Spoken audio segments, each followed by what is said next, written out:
दुनिया के सबसे बड़े लोकतंत्र भारत में चुनाव किसी उत्सव से कम नहीं होता। चुनाव की अधिसूचना जारी होने से लेकर मतगणना तक सब कुछ सभी के लिए महत्वपूर्ण होता है। ये दिन चुनावी मैदान में उतरे उम्मीदवारों के साथ ही साथ जनता की धड़कनें भी बढ़ाए रखने वाली होती है। चुनाव में मतदान का अनुभव तो अमूमन सभी को होता है, मगर हमारे द्वारा दिए गए बहुमूल्य मतों की गिनती कैसे होती है? स्ट्रांग रूम से निकलने के बाद वोट कैसे गिने जाते हैं? गिनती के बाद आपका एक वोट कैसे सरकार बनाने और उसे गिराने की ताकत रखता है? ये तमाम बातें जानने समझने की जिज्ञासा सभी को होती है। मतगणना एक खास प्रक्रिया है। हर जिले में एक बड़ा मतगणना केंद्र होता है, जहां ईवीएम मशीन के जरिए वोटों की काउंटिंग होती है। काउंटिंग के दिन स्ट्रांग रूम वीडियोग्राफी के साथ उम्मीदवारों, आरओ और ऑब्जर्वर की मौजूदगी में खोला जाता है।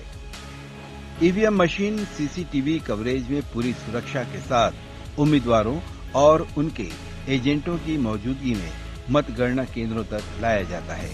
वोटों की गणना के दौरान चुनाव आयोग की उस पर खास नजर रहती है। मतों की गिनती के दौरान उम्मीदवारों के काउंटिंग एजेंटों को काउंटिंग सेंटर में रहने की अनुमति होती है। लगातार सीसीटीवी की निगरानी में round wise control unit strong room से काउंटिंग टेबलों पर लाई जाती है।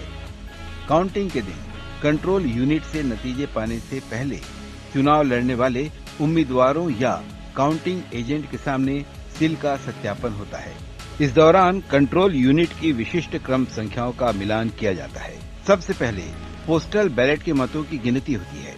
इसके बाद ईवीएम में मतों की गिनती शुरू होती है। गणना की सभी प्रक्रियाओं में रिटर्निंग ऑफिसर वहां मौजूद होते हैं। मतों की गिनती के दौरान ईवीएम के क्षतिग्रस्त होने या वीवीपैट पर्चियों में किसी भी किस्म की गड़बड़ी पाए जाने पर चुनाव की देखरेख कर रहे रिटर्निंग अफसर तुरंत इस बात की सूचना चुनाव आयोग को दे सकें, ऐसी व्यवस्था बना के रखी जाती है। भारत के निर्वाचन आयोग के मुताबिक फॉर्म 17C में वोटिंग में इस्तेमाल ईवीएम मशीन का नंबर, पोलिंग बूथ की संख्या, कुल डाले गए वोट और बचे वोटों की संख्या का पूरा ब्यौरा भरकर देना होता है।